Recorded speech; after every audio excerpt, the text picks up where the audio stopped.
Hello everyone, I'm Dr. Aditya.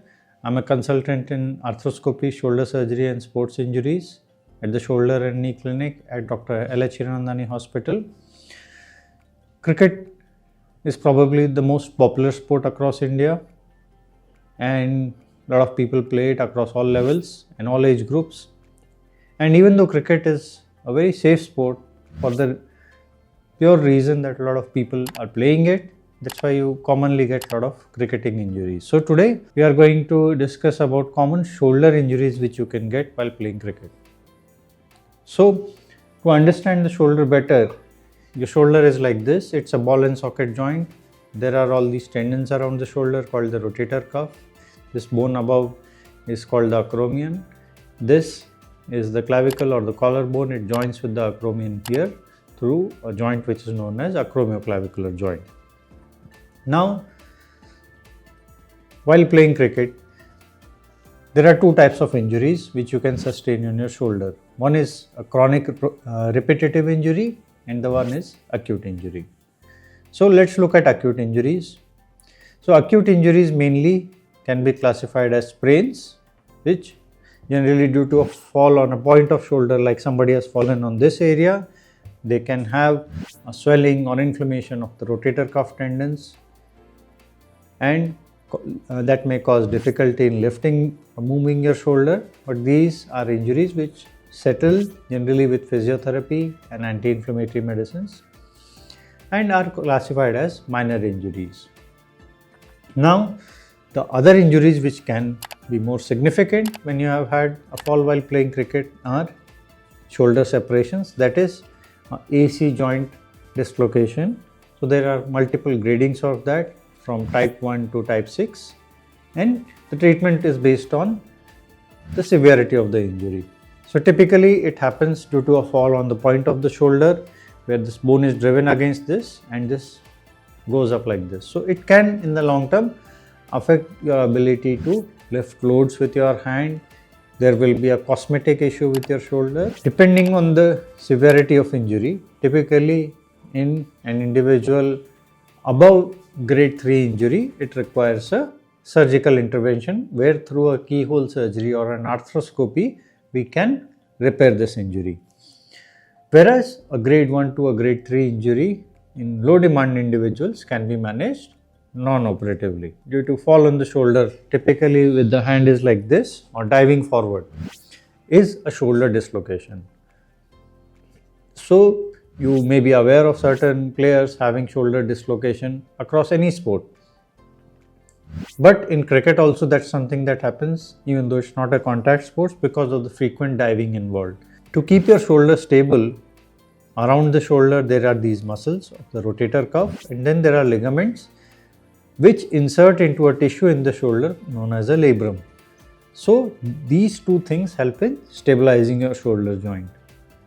The muscles or the rotator cuff give a dynamic stability to the shoulder, whereas the shape of the ball and socket and the surrounding ligaments give a static stability to the shoulder. During the shoulder dislocation, typically this ball comes out in the front of the socket. A lot of times when this happens, the person will have excruciating pain. They will not be able to lift the hand, and quite a few number of times they can put it back themselves due to some maneuver. But sometimes it is required that these individuals come to a hospital, meet a doctor and put it back on an emergent basis. Otherwise the pain will continue and it can continue affecting the shoulder function and in the long term affect the upper extremity function. So the best advice in such a scenario where you have dislocated your shoulder is to immediately rush to the emergency department nearest to you. What are the signs of a shoulder dislocation? So the shape of shoulder will change. Rather than this round thing, it will appear flat. The individual will not be able to lift the hand in any direction, and obviously it will be very painful. Once the shoulder has been put back in the emergency department, then a definitive treatment can be started, which we can discuss as a separate topic on itself. These are the more common acute injuries of the shoulder which you face in cricket. Now then we come to chronic or repetitive injuries. So repetitive injuries are due to overuse. So there are two common repetitive injuries of the shoulder. One is a slap tear.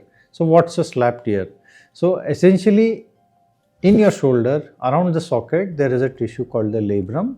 A part of your biceps originates inside the shoulder through a small tissue known as a labral anchor. So typically in fast bowlers who need this kind of a movement, a cock up to release the ball to get that strength and the force and momentum into the ball, what happens is these individuals start at a very young age, maybe say at the age of 9, 10, they start bowling, even younger. So they get more and more extremes of movement. The arc of movement of the shoulder changes. Now this is an adaptation by the body to gain that much more movement to generate the force while delivering the ball. It's a natural adaptation. But sometimes this can also go overboard and lead to tears of the biceps labral anchor, which I said, which can typically cause pain while doing this cock-up movement. Since it's a chronic injury, it can be prevented with regular physiotherapy, exercises to stretch certain areas of the shoulder, which can decrease the risk of an athlete developing this injury. Now, once the injury is present, then initial treatment injury consists of physical therapy. It will improve the stretches of the shoulder, improve the movement, and if that doesn't help, then there are arthroscopy or keyhole surgery through which we can address these issues. The advantages of arthroscopy in this kind of a scenario is a faster recovery to sports and a faster return to activity, lesser hospital stay, and smaller and more cosmetic cuts. The other issue which can present chronically are rotator cuff injuries. So as I said, this rotator cuff is around the shoulder, which allows for shoulder movement, the entire 270 degrees of shoulder movement. So in fast bowlers, again this cocking movement is there, the repetitive movement of the shoulder is there. Now that can lead to overuse of the rotator cuff and tears of the rotator cuff. So typically these may be partial tears and they can progress on to full thickness tears.